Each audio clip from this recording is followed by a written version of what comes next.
ওই যে গতকালকে বললাম এখান থেকে আমরা যাব তারপর ইজুতে। এটাও আমাদের এখান থেকে প্রায় 2.5 ঘন্টার মতো ডিস্টেন্স আছে আর কি। আর এই যে রাস্তার যাওয়ার সময় রোডের মধ্যে এত সুন্দর যদি মাউন্ট ফুজির ভিউ পাওয়া যায় তাহলে আমার মনে হয় কি 4 ঘন্টা 4.5 ঘন্টা জার্নি কোনো ব্যাপারই না, এমনিতেই চলে যায় এই ভিউ দেখতে দেখতে। এনিওয়ে, গতকালকে ভিডিওতে বলেছিলাম এরপর আমরা কোথায় যাব সেইটা আজকে ভিডিওতে শেয়ার করব। সো হ্যালো এভরিওয়ান, কেমন আছেন সবাই? হোপসো সবাই ভালো আছেন। আলহামদুলিল্লাহ আমরাও ভালো আছি। তো আমরা চলে এলাম ফুজি সাফারি পার্কে। এইটাও হচ্ছে আমাদের বাকেট লিস্টে ছিল, কারণ আমরা তো আমাদের মতো পাহাড় সমুদ্র দেখব বলেই এসেছি শিজুকাতে, কিন্তু ভাবলাম যে একটু শেহরিজকে যদি এন্টারটেন না করানো যায় তাহলে তো আর হলো না। বাচ্চা মানুষ, ও হয়তো অ্যানিমালস দেখতে অনেক পছন্দ করবে, সেই চিন্তা ভাবনা থেকে আমরা ফুজিতে চলে এসেছি। আর এইটার সম্বন্ধে আমি আগেও শুনেছি, আমার পরিচিত অনেকেই এসেছে, তো ওরাও হচ্ছে আমাকে রিকমেন্ড করেছিল যে এইটাতে তোমরা যেতে পারো।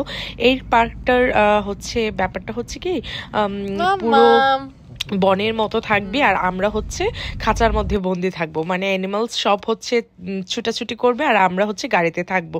ওই যে পাশে যে একটা কি বলে ওটাকে, ট্রামের মতো, মানে ট্রামের মতো করে দিয়ে যে সবাই ভিতরে করে যাচ্ছে আর কি, ওইটার ভিতর থেকে আর কি সব অ্যানিমালস গুলিকে দেখতে হবে। এই হচ্ছে অবস্থা।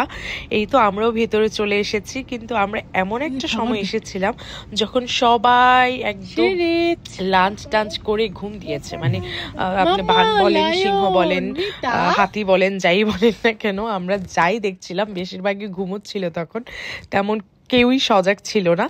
যাই হোক, আমরা প্রায় অনেকক্ষণ হচ্ছে এইটার ভিতরে ছিলাম, একটু ঘুরে ঘুরে দেখছিলাম, কিন্তু বেশিরভাগ হচ্ছে অ্যানিমালসগুলি হচ্ছে ঘুমাচ্ছিল আর কি তখন।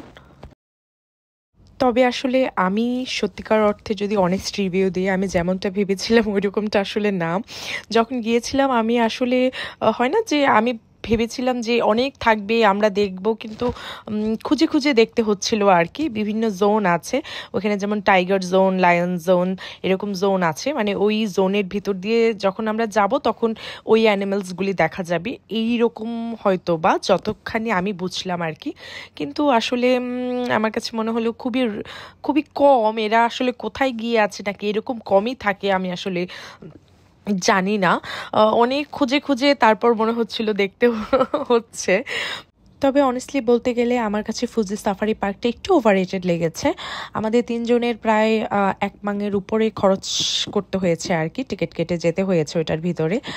সেই অনুযায়ী আসলে আমার কাছে তেমন আহামরি কিছুই লাগেনি, আর তেমন ভালো আর কি জমেনি, যেটা সত্যি কথা। তবে শিজুকা আসার পর থেকে যেখানেই যাচ্ছি এই মাউন্ট ফুজির ভিউটা পাওয়া যাচ্ছে। আমরা যেহেতু ফুজি এরিয়াতেই আছি, সো যেখান দিয়ে গাড়ি যাচ্ছে কোনো না কোনো জায়গা দিয়ে এই ভিউটা পাওয়া যাচ্ছিল আর কি। এইটা আমার কাছে খুবই ভালো লেগেছে। যাই হোক, পার্ক থেকে বের হয়ে আমরা আবার একটা পার্কিং স্লটে একটু গাড়িটা পার্ক করে একটু খাওয়া দাওয়া করে নিচ্ছি। আর আমি বাসা থেকে বিরিয়ানি আর নুডলস রান্না করে নিয়ে এসেছিলাম, যেন আজকে অ্যাটলিস্ট দিনের যে খাওয়া দাওয়াটা সেটা হয়ে যায়। হোটেলে গিয়ে আমরা বিরিয়ানিটা হচ্ছে ওভেনে গরম করে খেতে পারবো। আর হচ্ছে স্ন্যাক্স হিসেবে আমি নুডলস তারপর আরও হাবিজাবি নিয়ে এসেছিলাম। সো খাওয়া দাওয়া শেষ করে আমরা রওনা হয়ে গেলাম। নেক্সট ডেস্টিনেশনে হচ্ছে আমাদের ইজু প্যানিনসুলা। এখান থেকে প্রায় 2.5 ঘন্টার জার্নি আমাদের। So enough for today. Next ভিডিওতে ইনশাল্লাহ আমি শেয়ার করবো আমরা কোন রিসোর্টে উঠলাম, কি কি করলাম, কোথায় কোথায় ঘুরলাম। সো আজকের মতো এখানেই বিদায় নিচ্ছি। আল্লাহ হাফেজ।